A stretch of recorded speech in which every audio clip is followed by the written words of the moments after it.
Okay, so far we've been talking about securities issued by Freddie Mac or Fannie Mae.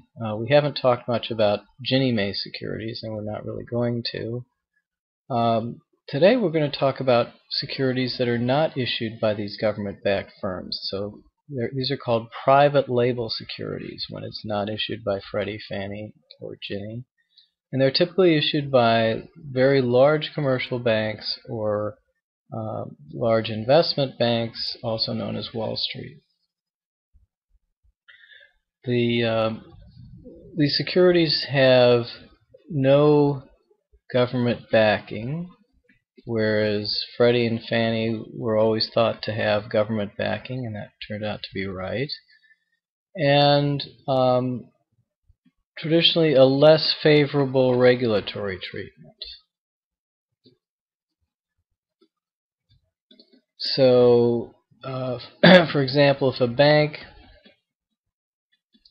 20 years ago, if a bank, it's kind of in the first round of the Basel Accords, if a bank held a security issued by Freddie or Fannie, it was put in a low risk bucket, whereas if there was no low risk bucket for private label securities. We'll explain how that changed in the next talk, so that some of the private label securities got to be put into the low risk buckets. But that again, that's something we'll talk about next time. In general, because they're of a less favorable regulatory treatment and no government backing, the prices for these securities are lower. That is, investors would pay a little bit less for this because they're taking more risk. Equivalently, that means they've got a higher yield.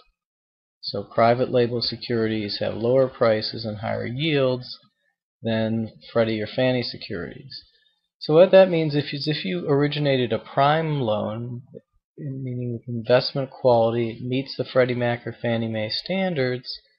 So if you have a prime loan, you'll typically get a better price if you sell it to Freddie or Fannie. So the Freddie-Fannie securities will be backed by prime loans, but as the market expanded for subprime loans, those have an outlet for the private label firms, for Wall Street firms. So ultimately, all these securities get bought by investors. Investors would be like pension funds or other sort of large funds that manage money. And they might choose to buy Freddie or Fannie securities, or they can choose to buy securities that come from Wall Street. Again, these are the private label securities.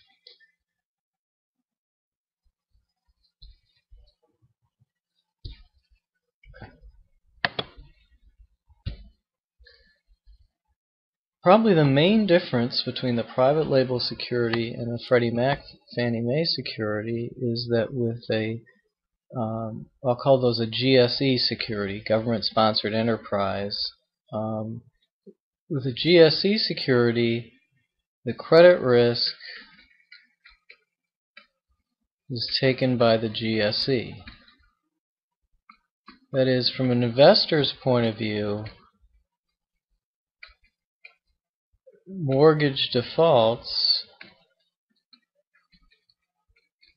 act like prepayments.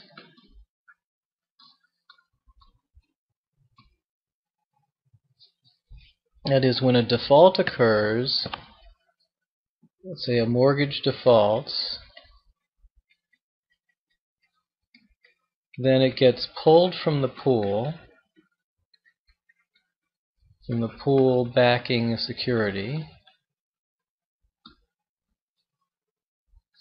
The GSE, Freddie or Fannie, then pays the security holder as if the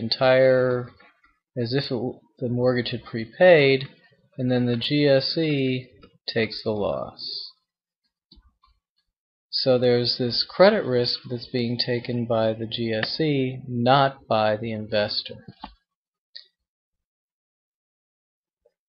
With private label securities, which is what we've been talking about in this talk,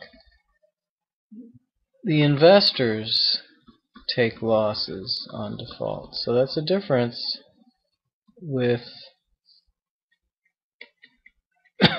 private label versus the government, with the GSE securities. GSE securities, the Freddie Mac or Fannie Mae is basically insuring the security holder against loss. So the security holder doesn't have to take the loss. By the same token, the GSE, although it takes a loss on default, it receives a guarantee fee in order to compensate it. So it gets this guarantee fee, whereas the private label, if the investors are taking the risk and they're not guaranteed against loss, then obviously they're not going to pay a guarantee fee to anybody. The Wall Street firms will earn something for as a middleman assembling the security, but since the risk is taken by the investor, there's no guarantee fee involved. So those are the basic differences between private label and government security and Freddie Mac Fannie Mae securities.